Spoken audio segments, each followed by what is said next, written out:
हाय दोस्तों, आज मैं जो आपके लिए मूवी लेके आई हूँ उसका नाम है मिसचीफ। इस फिल्म का original title heart and soul था, फिर इसे बदलकर गेटिंग लकी कर दिया गया और रिलीज से ठीक पहले इसका नाम मिसचीफ चुना गया। इस मूवी की IMDb रेटिंग है 6.5। इस कहानी के दो मेन लीड, एक जो लड़कियों के दिल का चोर है और लड़कियों के लिए ये दिल मांगे मोर है, और दूसरा फुसबम है जो जिसका कांड करने से पहले ही निकल जाता दम है। मूवी की शुरुआत जोनाथन नाम के एक टीनेज लड़की से होती है और उसे अपनी स्कूल की एक लड़की मैरियन पर क्रश है, लेकिन अपने शाय नेचर की वजह से वो अब तक अपने दिल का हाल उसके सामने बयान नहीं कर पाया है और इस वजह से उसके दोस्त उस पर हंस रहा होता है।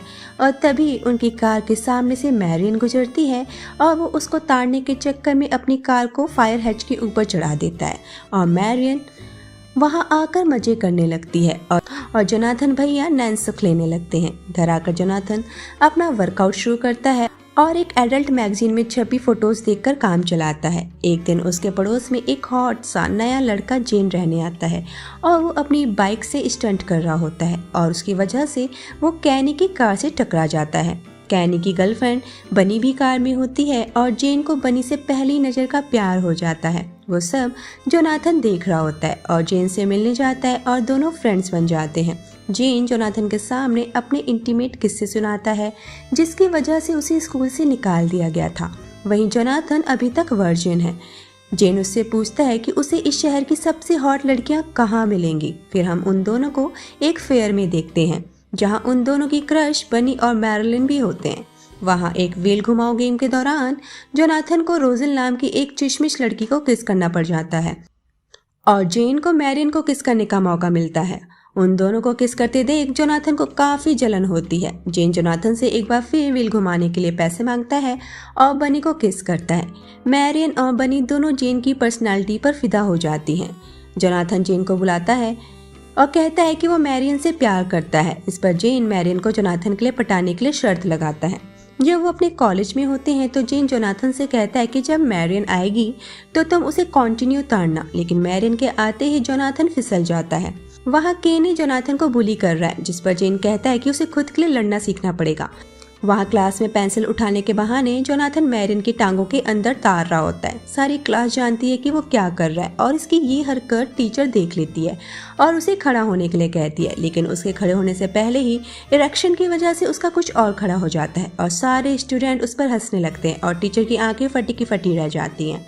जेन दोबारा से जोनाथन को मैरियन से बात करने को कहता है, लेकिन जोनाथन की साइकिल मैरियन के सामने ही वहाँ खड़ी एक कार से टकरा जाती है और उसे गिरा देख मैरियन जोनाथन की हेल्प करने आती है। मैरियन पहली बार उसके इतने करीब होती है, इसलिए जोनाथन खुद पर काबू नहीं रख पाता और उसके बूब्स टच करने लगता है, लेकिन यहाँ जोनाथन को थप्पड़ मारने के बजाय मैरियन उसके टच को एंजॉय करने लगती है। वहाँ कैफे में जेन को बनी ये भी क्लियर कर देती है कि केनी को वो अपना बॉयफ्रेंड नहीं मानती, वो बस उसके साथ टाइम पास कर रही है और जोनाथन का ऑर्डर वही चिशमिश लेने आती है जिसको किस करने का सुख उसे मिला था। मैरियन जेन को उसके साथ मूवी डेट के लिए पूछने आती है। जेन उसे हाँ कह देता है।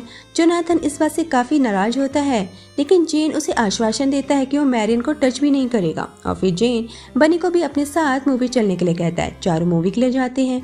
मैरियन जेन के साथ बैठ जाती है और उसके करीब आने लगती है और पीछे बैठा जोनाथन बनी के साथ बिल्कुल एंजॉय नहीं कर रहा। तभी केनी के कुछ फ्रेंड्स बनी को जोनाथन के साथ देख लेते हैं और केनी को जाकर बता देते हैं। केनी आकर जोनाथन को मारने लगता है, लेकिन जेन कहता है कि बनी को वो लेकर आया है। इस पर केनी जेन को उससे लड़ने के लिए इनवाइट करता है और फिर एक गेम खेलने को कहता है कि वो दोनों एक दूसरे की तरफ कार तेजी से लाएंगे और जो पहले हट गया वो हार जाएगा। लेकिन दोनों ही पीछे नहीं हटते और उनकी कार साइड से डैमेज हो जाती है। केनी जेन से लड़ने लगता है और तभी वहाँ पुलिस आ जाती है और सब वहाँ से भाग जाते हैं। जेन के पापा को जब पता चलता है कि जेन ने उनकी कार डैमेज कर दी है, वो सबके सामने उसे थप्पड़ मारते हैं और उसको घर से निकलना बंद कर देते हैं। जोनाथन खिड़की के रास्ते उसके घर आता है और दोनों ड्रिंक करते हैं और फिर वो जेन को अपनी बाइक से घुमाने ले जाता है। रास्ते में पुलिस उन्हें पकड़ लेती है और देखती है दोनों ने पी हुई है, इसलिए वो उन्हें घर तक पैदल ही जाने को कहता है। फिर वो केनी के डैड के स्टोर के सामने रुकते हैं और उससे बदला लेने का सोचते हैं और शॉप के पुतलों को ऐसे एक दूसरे के ऊपर रख के चले जाते हैं जैसे कि वो एक दूसरे के साथ इंटीमेट हो रहे हों। और सुबह जोनाथन उन्हीं पुतलों में से एक के साथ अपनी रात रंगीन कर रहा था। सुबह शॉप पर उन पुतलों को उस अवस्था में देख के सब हंसने लगते हैं। बनी जेन के पास आती है और शाम को मिलने का प्लान बनाती है और उन दोनों को करीब आता देख मैरियन काफी जेलस होती है। वहाँ जेन एक गैस स्टेशन में जॉब करना शुरू कर देता है और जोनाथन उसे उसकी शर्त याद दिलाता है मैरियन को पटाने वाली। जेन उसे मैरियन से डायरेक्ट बात करने को कहता है। जोनाथन उसे कॉल करता है और मैरियन उसके साथ डेट पर जाने को तैयार हो जाती है। बनी और जेन का रिलेशनशिप काफी बढ़िया चल रहा है और मैरियन और जोनाथन भी काफी मजे लूट रहे हैं। जोनाथन को मैरियन के साथ डांस करता देख चिशमिश का दिल तार तार हो जाता है। जेन और जोनाथन की रातें अब हसीन होने लगी हैं। एक दिन वो चारों डबल डेट पर जाते हैं और जोनाथन मैरियन को कार में ही किस करने लगता है और उसका मन घपाघप करने का होता है, लेकिन मैरियन उसके साथ कार में घपाघप करने में बिल्कुल इंटरेस्टेड नहीं है। लेकिन जोनाथन करने के लिए मरा जा रहा है। इस चक्कर में कार का दरवाजा खुल जाता है और वो दोनों बाहर गिर जाते हैं। एक दिन मैरियन जोनाथन को कॉल करके बताती है कि उसके पेरेंट्स वीकेंड पर बाहर जा रहे हैं और वो घपाघप कर सकते हैं। वीकेंड पर जोनाथन मैरियन के घर आता है और वो दोनों एक दूसरे को किस करते हैं और फिर वो दोनों एक दूसरे के कपड़े उतारते हैं और इंटीमेट होने लगते हैं। तभी मैरियन को याद आता है कि उन्होंने कोई प्रोटेक्शन यूज नहीं किया है। जोनाथन कहता है कि ये उसका पहली बार है और वो प्रोटेक्शन के बारे में भूल गया। तभी मैरियन खिड़की से देखती है कि उसके पेरेंट्स लौट आए हैं। वो जोनाथन को खिड़की के रास्ते भगा देती है, लेकिन मैरियन की मॉम उसे चड्डी में भागते हुए देख लेती है। वहाँ जेन बनी से रात को डिनर डेट पर चलने के लिए पूछता है। बनी कहती है कि आज वो अपने पेरेंट्स के साथ डिनर करने वाली है। रात में जेन बनी के घर चोरी छिपे आता है और कैनी को उनके साथ डिनर करते देख उसे लगता है कि बनी ने उसे उल्लू बनाया है कि केनी उसका बॉयफ्रेंड नहीं है। अगले दिन दोनों में बहस होती है। बनी बताती है केनी को उसने नहीं बल्कि उसके पेरेंट्स ने इनवाइट किया था और वो जेन को अपने पेरेंट्स से नहीं मिलवा सकती क्योंकि वो केनी जितना अमीर नहीं है। वहाँ मैरियन जोनाथन को प्रॉम पर चलने के लिए पूछती है। ये बात वो जेन को बताता है और कहता है ये सब उसी की वजह से हुआ है। वहाँ केनी जेन को बनी से दूर रहने के लिए कहता है और जेन कैनी से लड़ने लगता है। जेन के डैड को पता चलता है कि वो फिर से लड़कर आया है तो वो उसे घर से निकाल देते हैं। कई दिनों तक जेन का कुछ पता नहीं चलता और उसे स्कूल से भी निकाल दिया जाता है। वहाँ मैरियन जोनाथन को प्रॉम के लिए मना कर देती है क्योंकि अब वो अपने एक फ्रेंड के साथ वहाँ जाने वाली है जो बहुत दिनों बाद शहर में आया है।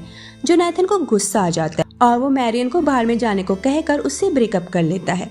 जेन कई दिनों बाद वापस आता है और कहता है कि उसे बनी से मिलना है।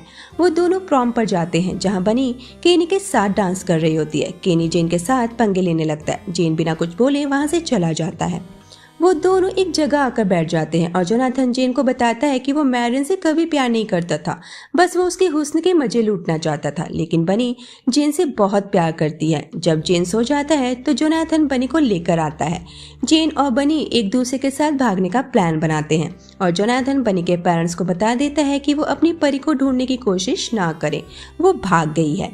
वहाँ जोनाथन अब उसी चिशमिश रोज़ेल के साथ है जो उसे काफी पसंद करती थी और अब ये दोनों रिलेशनशिप में है और ये मूवी यहीं पर खत्म हो जाती है। सो दोस्तों, जोनाथन को तो समझ आ गया कि बाहरी सुंदरता बस मोह माया है, सच्चा प्यार शकल सूरत देखकर नहीं होता, दिल से होता है। तो गाइज, आपको आज की मूवी का एक्सप्लेनेशन अगर पसंद आया हो तो मेरे इस चैनल को भी आप सब्सक्राइब कर दीजिए और अपना प्यार दिखाइए। अपना ख्याल रखिए। आज के लिए इतना ही। टाटा।